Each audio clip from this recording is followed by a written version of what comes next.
반갑습니다. 오늘은 이사야 23장 1절에서 18절의 말씀을 우리가 함께 나누겠습니다. 말씀을 봉독하겠습니다. 이것은 두로를 두고 하신 엄한 경고의 말씀이다. 다시스의 배들아, 너희는 슬피 울어라. 두로가 파멸되었으니 들어갈 집도 없고 닷을 내릴 항구도 없다. 키프로스에서 너희가 이 소식을 들었다. 항해자들이 부유하게 만들어준 너희 섬 백성들아, 시돈의 상인들아, 잠잠하여라.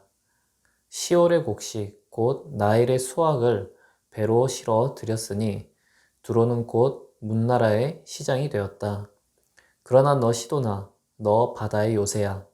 내가 수치를 당하였다. 너의 어머니인 바다가 너를 버리고 이렇게 말한다. 나는 산고를 겪지도 않았고 아이를 낳지도 못하였다. 아들들을 기른 일도 없고 딸들을 키운 일도 없다. 두로가 파멸되었다는 소식이 이집트에 전해지면 이집트마저도 충격을 받고 낙심할 것이다. 베니게의 주민아, 스페인으로 건너가거라. 섬나라 백성아, 슬피 울어라. 이것이 너희가 그렇게 좋아하던 도성 두로냐? 그토록 오랜 역사를 가지고 저 먼 곳에까지 가서 식민지를 세우던 도성이냐? 빛나는 왕관을 쓰고 있던 두로, 그 상인들은 귀족들이요, 그 무역상들은 세상이 우러러보던 사람들이었는데 두로를 두고 누가 이런 일을 계획하였겠느냐? 그 일을 계획하신 분은 만군의 주님이시다.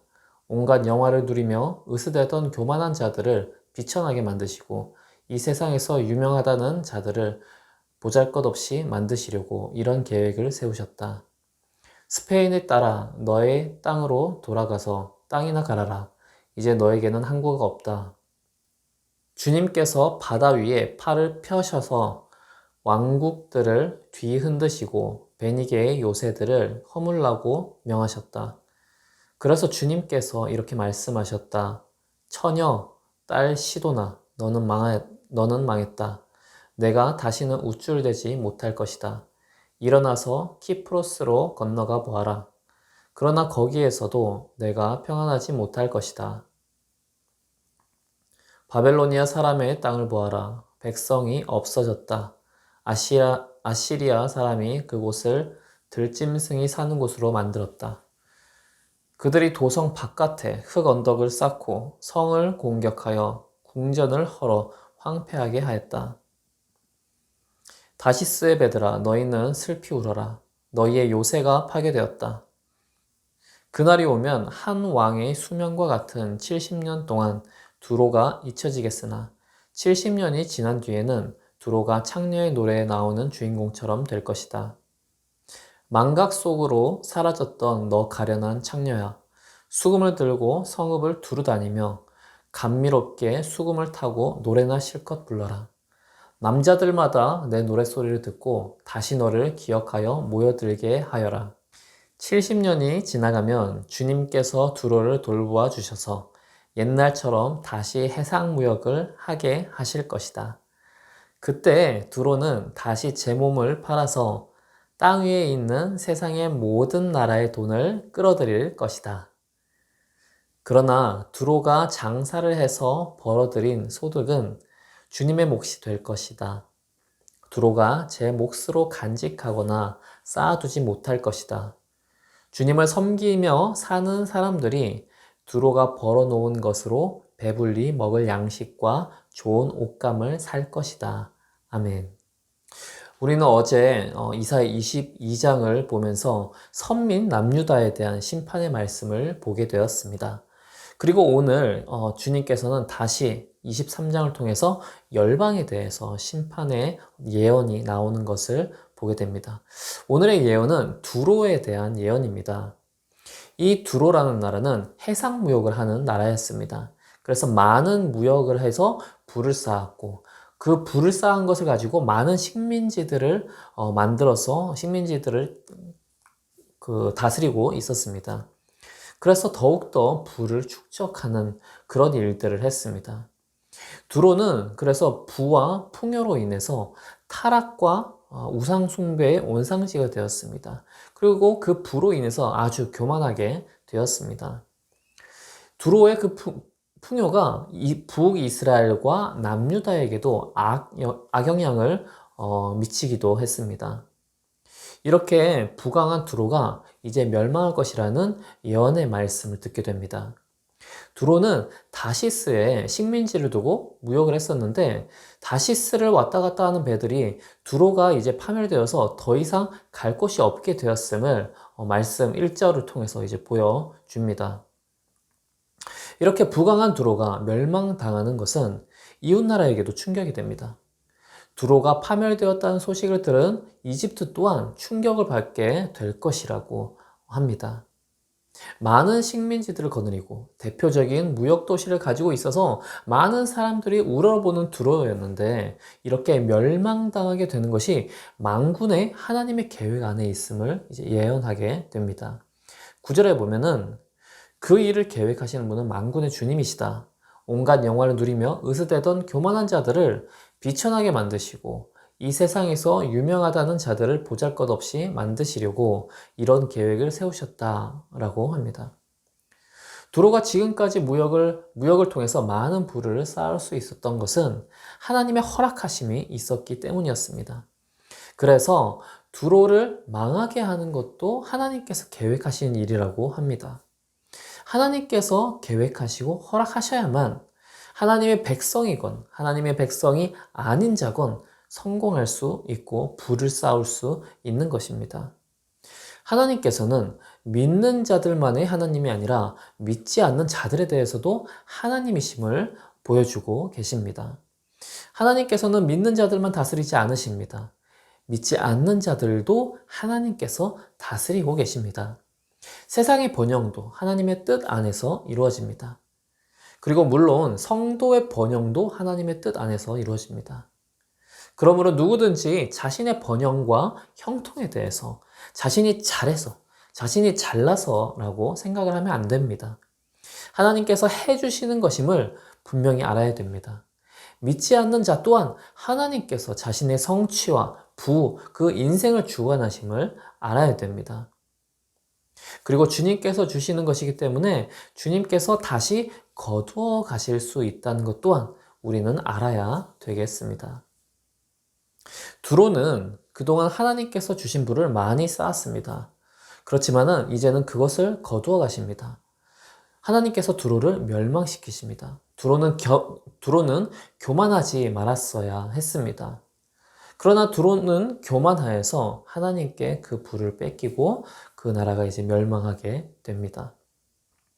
얼마나 두로가 철저히 멸망하게 될지를 바벨론을 예로 들면서 보증을 합니다. 바벨론은 아시리아에 한 차례 멸망을 당했습니다. 나중에 신바벨론 제국이 생겨서 아시리아를 정복하긴 하지만 그 전에 바벨론은 아시리아에 의해서 한번 정복당하는 그런 역사가 있습니다. 그래서 바벨론이 아시리아에 정복당해서 그 바벨론 그 땅에 사람이 살지 않고 들짐승이 사는 것처럼 멸망당하는 것을 두로 또한 이렇게 멸망당하게 될 것이라고 분명하게 예언을 하고 있습니다.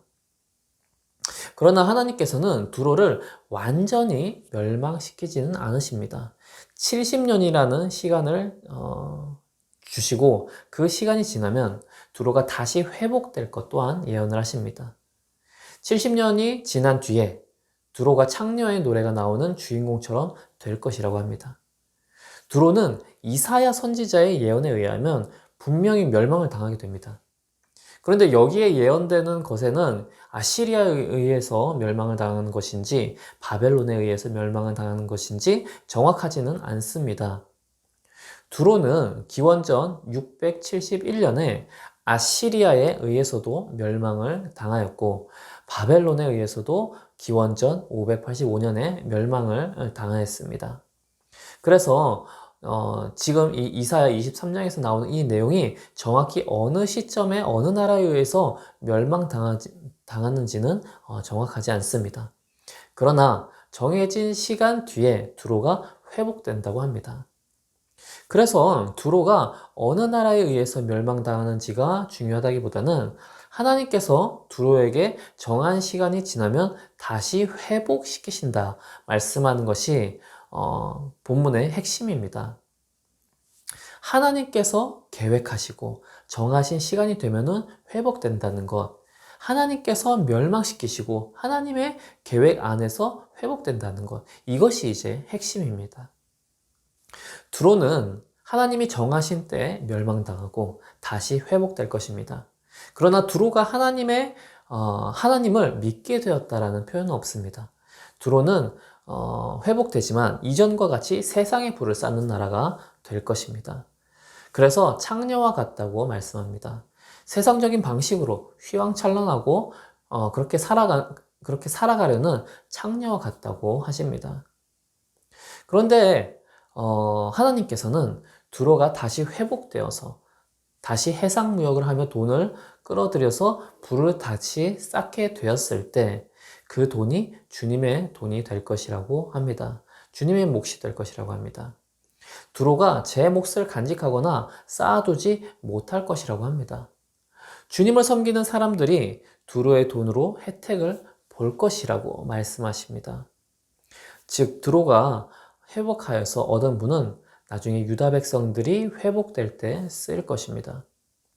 세상 사람들의 부가 단순히 그들만의 부가 아니라고 말씀하시는 것입니다.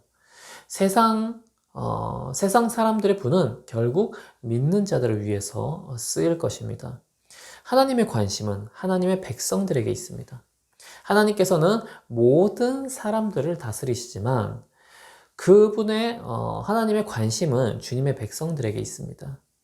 그래서 하나님께서는 세상의 부요함도 주님의 백성들이 회복되고 살아가는 데 쓰이게 하십니다. 그리고 하나님의 나라를 위해서 쓰십니다. 믿는 자는 너무 부요하지도 않고 너무 가난하지도 않는 것이 좋습니다. 그래서 잠언 30장 8절에서는 저를 가난하게도 부유하게도 하지 마시고 오직 저에게 필요한 양식을 달라고 그렇게 기도를 하는 부분이 있습니다. 하나님께서는 믿는 자가 끝도 없이 부유하게 되는 것을 걱정스럽게 보십니다.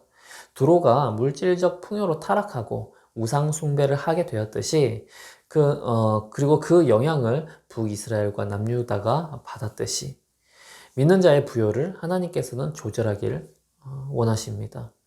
차라리 세상 사람들을 부요하게 하시고 믿는 자는 믿음을 지키며 살아갈 수 있도록 필요한 만큼 세상 사람들을 통해서 공급하시는 것이 하나님의 방식입니다. 이것 또한 하나님의 계획 안에 있음을 우리는 믿어야 되겠습니다.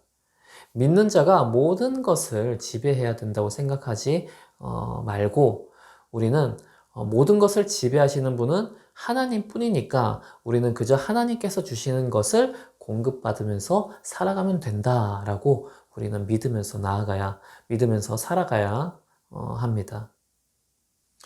우리는 오늘 두로의 심판 예언을 통해서 하나님께서는 믿는 자들만의 하나님이 아니라 모든 자들의 하나님이 되심을 보았습니다. 그래서 하나님께서는 그리스도인들이 아닌 자들에 대해서도 그들의 삶을 주관하십니다. 그리고 그들에 대해서도 심판하십니다. 그러므로 하나님을 지금 따르는 자이건 지금 하나님을 따르지 않는 자이건 구원은 하나님께 있음을 알아야 됩니다. 모든 사람은 하나님께 심판받을 수 있고 그리고 또 앞으로도 종말에도 하나님께서 심판하실 것을 깨닫고 지금 하나님을 믿지 않는다면 하나님을 섬겨야 합니다. 하나님께서는 믿지 않는 자도 낮추시거나 높이십니다. 믿는 자도 낮추시거나 높이시고 믿지 않는 자도 낮추시거나 높이십니다. 그러나 그들을 통해서 결국 귀결되는 것은 하나님의 백성들을 위한 일입니다. 그러므로 모든 사람들은 하나님에 대한 자세가 중요합니다. 진실된 마음으로 자신의 삶을 창녀와 같이 살지 않고 주님을 섬기며 살기를 바라야 되겠습니다. 또한 우리는 열방에 대해서 예언하시고 이 일이 이루어지는 것을 통해서 아직 이루어지지 않는 주님의 예언들이 반드시 이루어질 것을 믿을 수 있습니다. 예수 그리스도의 재림과 종말 때의 그 심판, 최후 심판, 그리고 새로운 하나님의 나라의 도래라는 이 예언 또한 주님께서 반드시 이루어질 것을 우리는 이 역사적인 예언을 통해서 기대할 수 있게 됩니다. 우리 함께 기도하겠습니다.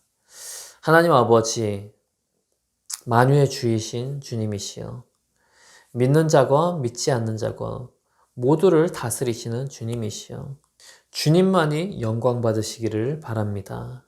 우리가 이 예언을 통해서 하나님만이 모든 것들을 다스리시고 심판하심을 보았습니다. 그리고 또 하나님께서는 그 모든 것들을 다스리시고 심판하시는 것을 통해서 결국에는 하나님의 백성들을 위해서 또 일하심을 보여주셨습니다. 그 두로에 회복되는 그 부요함이 주님의 믿는 자들을 통해서, 믿는 자들을 위해서 쓰일 것임을 보여주셨습니다. 오직 하나님만이 구원이십니다. 오직 하나님께 속한 자만이 하나님으로부터 복을 받을 수 있습니다. 우리가 하나님께 속해 있음을, 하나님께 붙어 있음을 다시 한번 감사드리고, 하나님과의 관계 안에서 우리가 더 하나님을 신뢰하면서 나아갈 수 있는 자가 되게 하여 주시옵소서.